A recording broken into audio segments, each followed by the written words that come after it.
తిరిగే ఫ్రెండ్స్ ఎవరో చెప్తే ఈయన ఎటువంటి వాడు నేను చెప్తాను.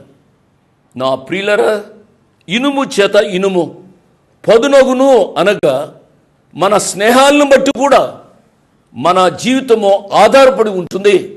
కాబట్టి నా యవ్వన బిడ్డలకు నేను మనవి చేసేది ఏమిటి అనగా, చెడు స్నేహాలు పట్టవద్దు అని ప్రభు పేరు నేను మనవి చేస్తున్నాను. నా జీవితాల్లో కూడా మనం వేసుకోవాల్సిన ప్రశ్న, ఎందుకు సాతానుడు ఇన్ని శోధనలు తెస్తున్నాడు? ఎందుకు సాతానుడి ద్వారా ఇన్ని భేదాభిప్రాయాలు, మనస్పర్ధాలు వస్తున్నాయి, అనారోగ్యం వస్తుంది, ఆర్థిక ఇబ్బందులు మన జీవితాల్లో వస్తున్నాయి అనేది మనం గమనిస్తే, మన జీవితాల్లో దేవుడికి నచ్చినట్టు మనం జీవిస్తున్నట్టున్నాం. మన జీవితాల్లో దేవుడికి ఆశీర్వాదానికి అతి సమీపంగా ఉన్నట్టున్నాం.